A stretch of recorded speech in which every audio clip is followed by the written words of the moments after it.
Vous recherchez une école de référence pour une double formation universitaire et professionnelle de qualité? Voici l'opportunité à ne pas rater. L'École supérieure d'administration, d'économie, de journalisme et des métiers de l'audiovisuel ESAE vous offre des programmes d'enseignement en licence et en master orientés vers l'emploi qui font d'elle une référence à travers les filières de l'administration générale et territoriale, l'administration du travail et de la sécurité sociale, droit, diplomatie et relations internationales, administration hospitalière, universitaire et intendance, journalisme et métiers de l'audiovisuel et toutes les filières des sciences de gestion. Une seule adresse, www.esae.bj. Rendez-vous dès maintenant sur nos campus ESAE Bedjromende au numéro 90 93 65 21 ou au numéro 98 98 14 00. Paracourt sur le numéro 52 46 12 12. Aboumé-Calavi au numéro 52 88 44 44. Akpaka au numéro 52 88 33 33. ESAE, l'excellence à un nom. Romaric, bonjour à nouveau. Bonjour Abdelkader. Après 2 semaines passées en Allemagne, les joueuses du centre Kabongo de retour à Cotonou. Oui, amis internautes, bonjour. De retour d'une expédition enrichissante en Allemagne, les joueuses de l'académie Kabongo de Parakou ont regaillé le sol béninois. Elles ont atterri dans la soirée du mercredi à l'aéroport international Bernardin Cardinal Gantin de Cotonou. Dès le lendemain matin, elles ont été chaleureusement reçues par l'ambassadeur de l'Allemagne près le Bénin. Mais que retenir concrètement de cette aventure en terre allemande? Réponse dans cet élément. On a su remporter tous les trophées et ramener au pays. En premier lieu, on a essayé de visiter la ville de Bremen. On est parti au Parlement. On est rentré dans le Parlement, on a vu des gens, ils nous ont expliqué comment ça se passe là-bas. On a essayé de faire même des cours avec eux, cours de français, cours d'allemand, tout ça a été aussi là-bas. Donc on a essayé de faire cours avec eux ensemble pendant des heures données. Et aller jusqu'à jouer avec des filles et des garçons de l'école. En Allemagne, il y a une grande discipline, les filles allemandes, même dans le jeu, quand on voit, elles croisent nos équipes, quand déjà il y a des petites fautes, c'est elles-mêmes qui relèvent nos joueuses. Donc il y a une grande discipline, il y a une harmonie qui existe là-bas en Allemagne, qui est très très intéressant. Le meilleur souvenir, c'est que j'ai vu que les Allemands n'ont pas de différence de peau. Chez eux là-bas, il n'y a pas de différence de peau.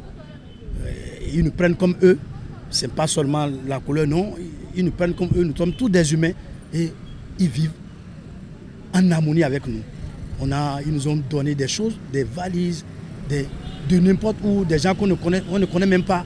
Donc ça donne trop de frissons et c'est ce que j'ai pu garder dans tellement avant d'arriver ici au Bénin. Le mot que j'ai placé au niveau du couple et Nazif Kofi et Catherine Mayer, vraiment, juste pour leur dire merci, un grand merci, parce que ce n'est pas donné à n'importe qui, d'amener 20 personnes en Allemagne. 20 personnes en Allemagne, ce n'est pas donné à n'importe qui. Et c'est du social, on n'a rien donné, c'est du social, ils n'ont rien réclamé. Donc je tiens à leur dire merci beaucoup. Et en allemand on dit Dankeschön. On fait le point de ce voyage avec le responsable de l'académie Kabongo. Oui, on reste collé à cette actualité, notamment avec le responsable représentant de l'académie Kabongo qui fait le point des prouesses réalisées par les filles en Allemagne. Sur le plan sportif, nos enfants ont eu à participer à 3 compétitions et dans l'ordre normal de nos souhaits, elles ont remporté 2 et ont fini 3e pour une des compétitions. Et dans cette compétition, on a eu la meilleure buteuse, la meilleure gardienne, la meilleure joueuse et bien évidemment la meilleure défenseuse qui sont sorties de notre centre. Elles ont joué cette finale contre 2 équipes, Stambeck et l'autre équipe Hertha Berlin, où elles ont difficilement gagné parce que c'est une équipe de la première division allemande. Elles ont difficilement gagné 1-0. Après ça, je crois que leur séjour a permis à ce qu'elles reçoivent des formations. Elles sont allées dans des écoles, elles ont fait des échanges sur le plan culturel, comment le peuple allemand vit, comment ça se passe là-bas. Elles ont vécu ces choses. Elles sont allées dans des écoles, des centres de formation, visiter des enfants dans les hôpitaux. Elles ont reçu même des formations sur le plan du secourisme avec les sapeurs-pompiers. Et à part cela, il faut aussi noter cette générosité et cet chaleureux accueil de la population allemande qui, chaque fois, les parents et du centre Bockfeld viennent chaque fois avec leurs enfants visiter nos pensionnaires. Elles viennent avec des cadeaux, elles les font sortir avec des achats dans les supermarchés et tout. Les gens se sont investis considérablement, le peuple allemand s'est investi considérablement, je crois, dans le séjour de nos enfants. Il ne faut pas aussi négliger que leur séjour a permis à ce que, de leur visite, les enfants du centre Bockfeld aussi seront ici au Bénin. Et vu l'ambiance qui a régné entre les deux centres de formation, les deux catégories d'enfants de ces centres, et les enfants ont hâte et voulaient même suivre nos filles pour venir déjà dans la maison du sieur Kabongo de Mme Catherine Meyer à Parakou.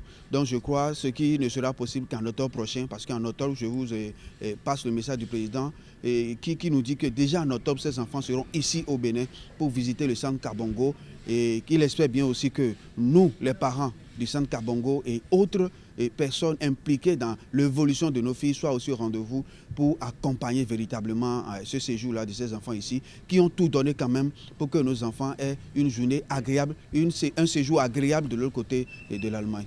Les Guépards U20 affrontent le Togo à huis clos en match amical à Grand Popo.